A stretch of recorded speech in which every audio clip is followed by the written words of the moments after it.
네, 안녕하세요. 테슬라 투자로 은퇴하기 아트라운 TV입니다. 현재 인베스터 데이가 이제 진행을 하려고 하고 있는데요. 설마 멕시코가 메인은 아니죠? 라는 주제로 말씀을 드리겠습니다. 인베스터 데이와 관련된 자세한 소식은 내일 아침에 전달해 드리도록 하겠고요.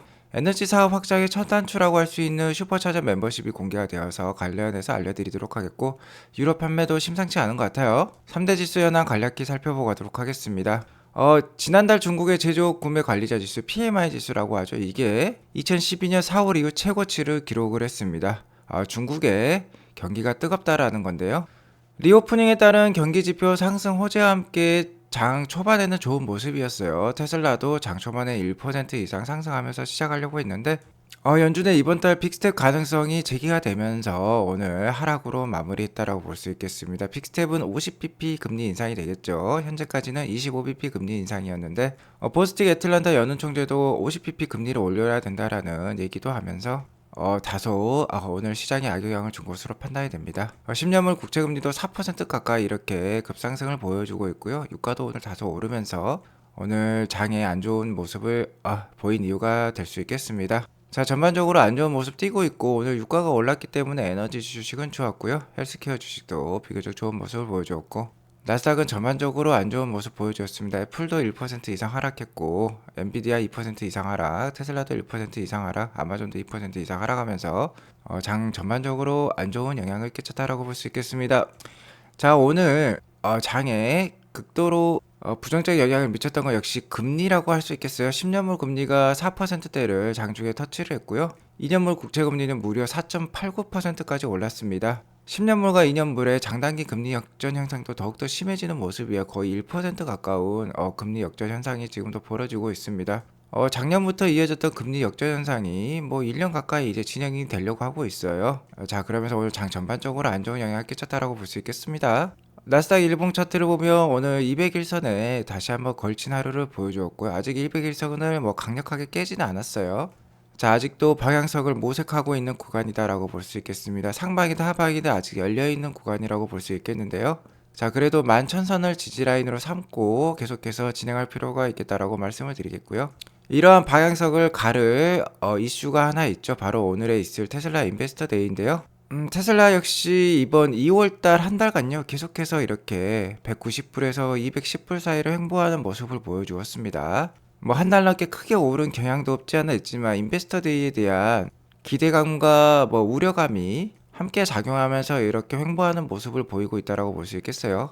인베스터 데이에 뭐 좋은 소식, 특히 25,000불에서 30,000불에 이르는 그 차량에 대한 좋은 발표가 있으면 상방으로 뭐 자리를 잡을 수도 있겠죠. 하지만 역시 무슨 데이에 대한 우려감이 항상 작용을 했었죠. 지난 AI 데이 때도 발표 이후에 이렇게 수직 낙하했던 테슬라 주가였기 때문에 아직도 그 우려감이 있다라고 볼 수 있겠습니다. 그래서 하방으로도 자리 잡을 수 있으니까 리스크 관리에 만전을 기할 그런 구간이라고 볼 수 있겠고요. 인베스터 데이가 이랬건 저랬건 현재 유럽 판매량이 지금 폭발하고 있는 것으로 판단이 됩니다. 이태리도 역시 유럽의 주요 메인 시장이라고 볼 수 있겠는데요. 자, 2월달 판매량이 폭발하는 모습이 나오고 있어요. 자, 2월달 막대는 이 보라색 막대라고 볼 수 있는데요. 지난 2019년부터 2022년의 물량을 훌쩍 뛰어넘는 물량이 지금 판매가 되고 있습니다. 자, 1월 달에도 지난 한 4년간의 물량을 합쳤을 때보다도 더 많은 것 같고 2월 달도 마찬가지입니다. 이 보라색 막대가 이렇게 스카이 로켓팅 하는 모습 우리가 볼 수 있어요. 지난 2019년부터 2022년까지의 2월 달 판매량을 다 더해도 이번 2023년 2월 달 판매량을 넘어서지 못하는 모습인 것 같습니다. 자, 2월달 판매량은 모델 Y가 1116대, 모델 3가 192대, 모델 S, 모델 X도 이제 판매가 되기 시작했어요. 미국에서 수입해서 판매를 하는 거죠. 자, 이렇게 폭발하고 있는 모습 아주 좋은 모습이라고 볼 수 있겠습니다. 이태리 역시 뭐 페라리라든지 이런 명차가 있는 그런 회사들이 있는 역사가 깊은 그런 시장이라고 볼 수 있겠는데요. 테슬라가 이렇게 선망하는 모습 보니까 점점 일렉트리피케이션이 빨라지고 있다는 거 우리가 알 수 있었고요.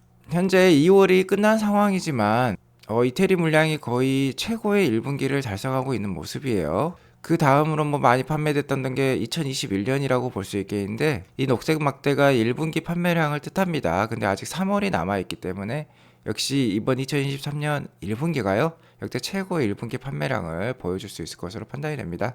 자, 그리고 덴마크에서도 테슬라가 차량 판매 1위에 등극했습니다. 이번 2월 달에도 1위에 등극했다. 자, 이는 테슬라 모델 Y가 많이 판매가 되면서 1위에 등극했고요. 덴마크에서도 이번에 1000대 이상 모델 Y가 2월 달에 판매가 되었습니다.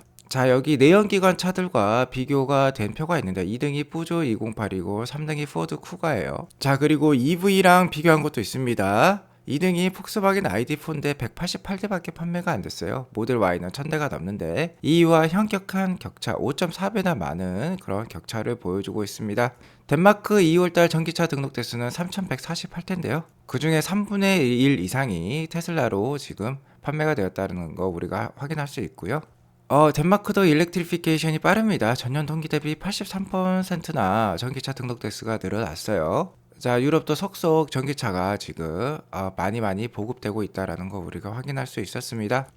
뭐 좋은 소식이라고 볼 수 있겠죠. 아무래도 2월달 지금 중국 내수 판매량이 좀 신통치 않다라고 제가 어저께 얘기를 드렸지만 그 이유는 1, 2월달에 이렇게 수출에 집중하기 때문이라고 말씀을 드렸죠. 특히 유럽이 메인 수출 시장이기 때문에 기가 상하이의 메인 수출 시장이기 때문에 자, 그런 게 이렇게 덴마크랑 이태리 판매에서 드러나고 있는 것 같습니다.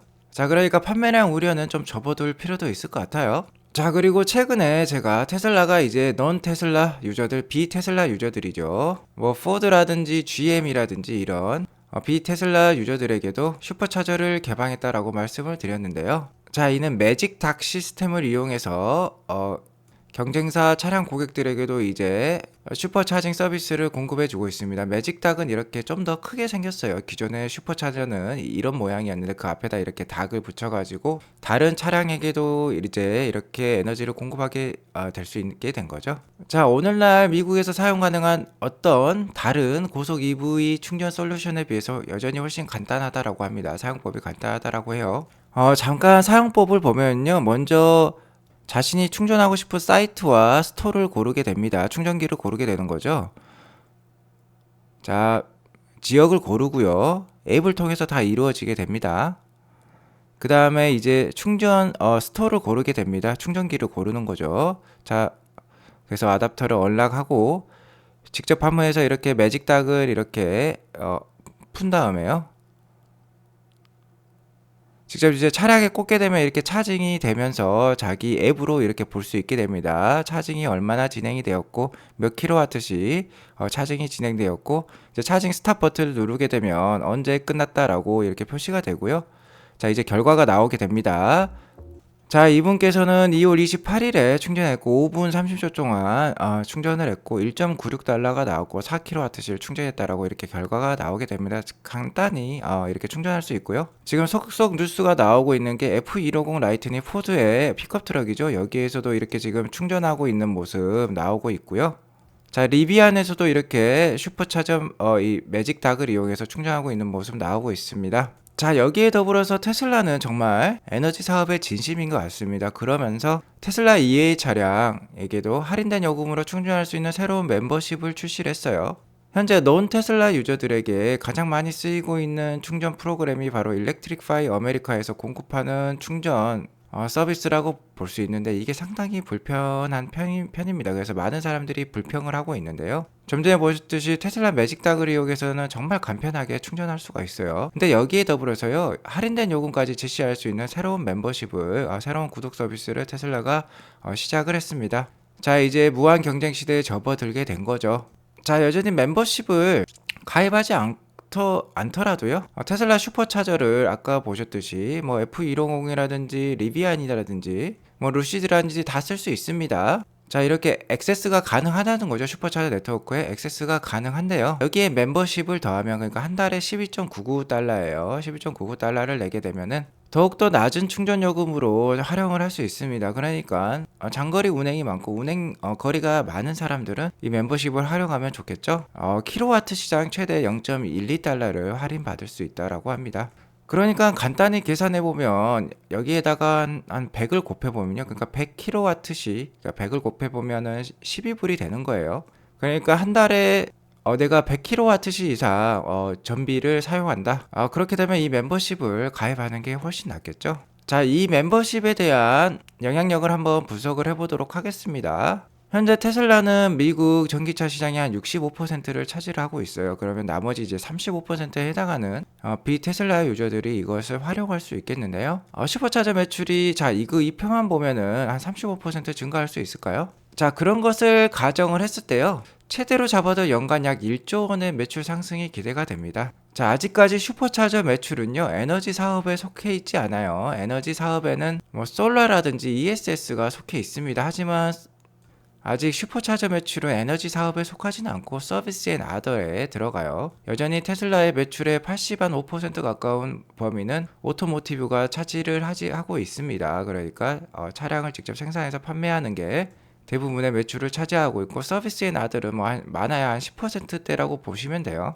자, 이게 작년 매출은 한 6빌리언, 그러니까 우리 돈 한 6조 원 이상이 됐다라고 볼 수 있겠습니다. 자, 그리고 이 서비스 앤 아더에는요, 자, 애프터 세일즈 비어클 서비스가 들어가겠죠. 뭐 부품을 판매한다라든지 슈퍼차징, 그리고 뭐 중고차 판매라든지 굿즈 판매들, 그리고 인슈런스 레버뉴가 있어요. 보험 판매도 여기에 들어가고 있습니다. 그러니까 슈퍼차저가 차지하는 비중이 그렇게 크지 않을 수 있어요. 자, 이것의 한 3분의 1이라고 가정을 보겠습니다. 한 2조 원 정도 슈퍼차저가 차지한다라고 하면 많아야 한 1조 원에서 연간 한 5천억 정도 매출 상승을 이 슈퍼차저 개방과 함께 멤버십 서비스로 좀 누릴 수 있을 것 같아요. 자, 그러니까 1조 원밖에 안 된다는 건 올해 테슬라 작년 매출이 한 100조 원이었고 올해는 한 150조 원 정도 기대해 볼 수 있겠는데, 그것에 1조 원밖에 안 되니까 상당히 그 영향력은 미미하다라고 볼 수 있겠습니다. 자, 직접적인 매출의 영향력은 작다라고 볼 수 있겠어요. 하지만 간접적인 브랜드 이미지 제고와 마케팅 효과는 크다라고 저는 생각을 합니다. 그러니까 이는 중장기 관점에서 봐야 될 것 같아요. 좀 전에 보셨듯이 리비안이라든지 포드라든지 이런 회사의 차량을 쓰고 있으신 분께서 테슬라 슈퍼차저를 사용해 보니까 정말 편하고, 직접 테슬라를 사용하게 되면 좀 더 할인된 가격으로 충전을 할 수 있다면은 추후에 테슬라를 구매할 수 있는 요인은 상당히 많아지겠다라고 볼 수 있겠죠. 그리고 옆에 주변에서 테슬라 차량을 이용하고 있는 모습을 직접 확인할 수 있기 때문에 광고 효과가 상당히 크다라고 볼 수 있겠습니다. 자, 그렇기 때문에 앞으로도 이 슈퍼차저의 역할은 정말 크다라고 볼 수 있겠습니다. 자, 그리고 오늘 인베스터 데이 때 아마 기가 멕시코 발표가 있을 것 같아요. 멕시코 공장과 관련해서는 작년 말부터 계속해서 얘기가 많이 나왔습니다. 특히 누에보 레온 지역이라고요. 뭐 멕시코 북부에 있고 텍사스랑 아주 가까운 지역이에요. 이 지역에다가 테슬라 세미 전용 생산을 만들겠다라는 그런 소문도 있었고요. 그 다음에는 1월 달에도 멕시코 공장 발표가 될 수 있겠다라고 뉴스가 나왔었습니다. 그러니까 미국이 아닌 북미 지역의 다음 공장으로는 캐나다가 또 유력했다라고도 작년에 얘기가 많이 나왔었는데, 멕시코로 좀 기울어지는 모습이었고요. 자, 멕시코 공장에서 3만 불 이하 저가 모델을 만들 가능성이 높겠다라고도 또 제기가 되었었어요. 아무래도 멕시코가 남미죠. 그러니까 뭐 브라질이라든지 아르헨티나라든지 이쪽 지역에 뭐 FTA를 또 체결하고 있다라는 뉴스도 있었기 때문에 그쪽으로 이런 저가 차량을 수출하기 위해서라도 멕시코가 괜찮겠다라고 말들이 많았었습니다. 특히 테슬라 같은 경우는 북미랑 뭐 호주라든지 오세아니아 지역, 유럽 지역의 아시아 지역에는 괜찮은 점유율을 보유하고 있어요. 특히 미국은 상당히 높은 점유율을 보유하고 있다고 볼 수 있겠는데, 사우스 아메리카, 그러니까 이 남미 지역이 좀 특히 약합니다. 그래서 멕시코를 활용할 필요가 있다라고도 말씀을 드렸죠. 자, 이제 오늘 인베스터 데이 때 확실히 이게 사실로 드러날 것으로 판단이 됩니다. 어저께 멕시코 대통령이 직접 연설을 했었죠. 멕시코가 설립이 될 것이다. 테슬라가 약 5억 달러 이상을 투자해서 6천 개의 일자리를 창출할 것이다 라고 어제 발표를 했어요.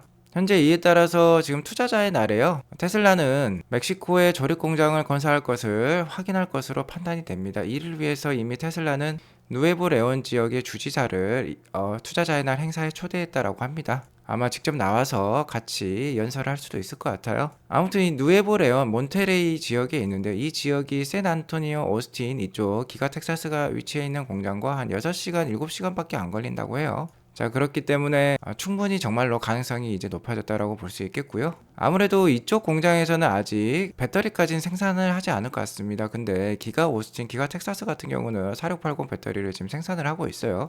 그렇기 때문에 이 공장에서 배터리를 공급받아서 뭐 저가형 차량이 됐건 세미가 됐건 생산을 해볼 수 있을 것 같습니다. 아무래도 세미 공장이요, 기가 네바다 확장에 많이 생산이 될 것으로 판단이 되니까 이쪽 지역은 정말 저가형 차량이 많이 생산이 될 수도 있을 것 같아요. 자, 그리고 이에 한술 더 떠가지고 멕시코 대통령은 멕시코 남부 지역도 테슬라랑 개발할 수 있다라고 머스크랑 논의했다라고 합니다. 멕시코 남부의 이 해당 지역에는요, 리튬이 상당히 많이 매장되어 있는 것 같아요. 그러면서 현재 리튬은 멕시코에 있어서는 국유화가 됐다라고 합니다. 리튬 자원은 멕시코 정부 것이에요. 그러니까 정부의 허락 없이는 테슬라 역시 개발할 수가 없는 겁니다. 근데 이렇게 멕시코 대통령에게 지금 좋은 선물을 가져다 준 거죠. 몬테레이 지역에 이렇게 5억 달러 이상을 투자하면서 새로운 공장을 만들어 주었기 때문에 아무래도 이 멕시코 남부 지역의 리튬 채굴 개발에 있어서도 테슬라에게 우선권을 줄 것으로 판단이 됩니다. 그렇게 되면은 정말 이제 북미 지역뿐만 아니라 중남미 지역까지 테슬라가 좀 더 영향력을 끼칠 수 있게 되는 중장기적으로 아주 좋은 모멘텀이 발생했다라고 볼 수 있겠죠. 자, 오늘 인베스터 데이가 마감하면 제가 더 자세한 소식 전달해 드리도록 하겠고요. 자, 끝으로 말씀드리고 싶은 부분은 워렌 버핏이 했던 말인데, 뭐 가장 위대한 투자자 중에 한 명이죠. 가장 현재 살아있는 뭐 레전드라고 할 수 있겠습니다. 나이가 뭐 90세 가까이 됐나요? 거의. 미국 주식의 산 증인이라고 볼 수 있겠는데, 이분께서 하신 말씀이 주식의 가격은 가끔 정말 풀리시한 가격, 그러니까 말도 안 되는 가격까지 떨어지고요, 좀 말도 안 되는 가격까지 올라갈 수 있다라고 합니다. efficient market, 그러니까 효율적인 마켓은 텍스트북에나 존재한다라고 해요. 교과서에다 있는 얘기다. 자, 이는 주식의 변동성을 이해해야 된다는 뜻입니다. 우리는 이미 테슬라를 투자하면서 작년 뭐 12월달 작년 4분기에 여실히 이를 느꼈죠. 101불까지 떨어지면서 정말 말도 안 되는 가격까지 우리가 경험을 했었습니다. 우리는 이러한 변동성을 충분히 이해하면서 장기 투자를 해 나가야 될 것 같아요. 이러한 변동성에 힘이 드신다면요, 아트란TV 멤버십 활용도 고려해 보시기 바라겠습니다. 오늘 이것으로 방송을 마치겠고요. 오늘 방송이 도움이 되었으면 구독과 좋아요 알람 설정 꼭 눌러주세요. 좋은 하루 되시기 바라겠습니다. 감사합니다.